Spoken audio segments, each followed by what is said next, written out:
Yeah, is Killing Joke apparently an in-band now after years of hard slog on your behalf? That's right, yeah. How does it feel to have commercial success after all this time? I don't know there's any real difference. Obviously, the audience has got a lot bigger. We've just done an extensive tour of Europe and Japan. The average audience has been about 3,500, 4,000. Quite nice. Been good gigs. Yeah. These new fans that you've got, masses of new fans, are probably going to take a flick through your back catalogue and old Killing Joke records. Do you think they'll be in for a bit of a surprise? No, I don't think so. I think people have heard of us before, the success with Love Like Blood. I think our objective really is to popularise our fanaticism, and I think there's been enough rumours about Killing Joke to sort all this out, you know. I think the audiences in England also, people have said, well, you're going to get a different audience, you're going to get people who like the band just for Love Like Blood. Well, we've not noticed any real differences except, I suppose, in the capacity of the crowd, really. We've had nothing to do with trend or fashion, so people come on the strength of our music. I think the cult thing is just going to expand, really. You've had a reputation as a fairly mysterious and mystical band. In fact, lots of your lyrics have metaphysical imagery all through that. And also anguished. You've got a bit of a reputation there. Do you think you can take angst too far in music? No. I think the one difference between Killing Joke and the average pop band, you know, is that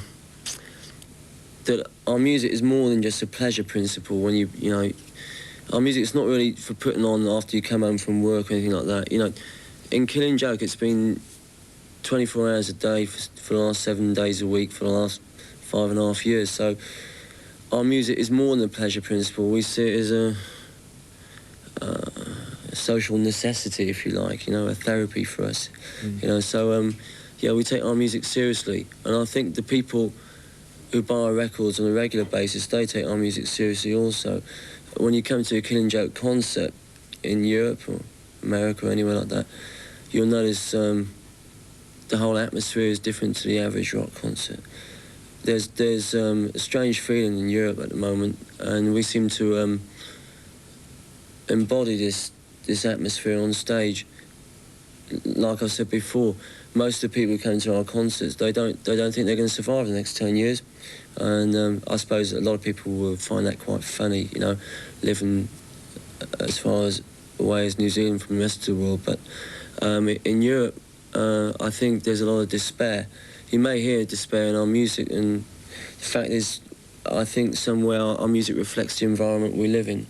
Most of the kids, they feel that they must burn now. They must take advantage of the moment while they've got it, because there is no real future in the long term.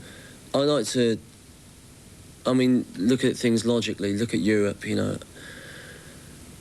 You can't tell a young person in Europe that there's a future in that sort of industrial wasteland. If we have all the facts about world situations and the nuclear situation and everything, and economy, and we feed it into a computer, I think we'll arrive at a frightening conclusion. I think you've got to look at the possibility of a nuclear war like betting on the horses. What are the odds? What are the odds of a nuclear war actually happening? I think the conclusion that you'll arrive at, or the odds, is the assumption the majority of Killing Joke audience, I don't like using the word fans, has arrived at. So you've got a message for the 80s insofar as that's concerned?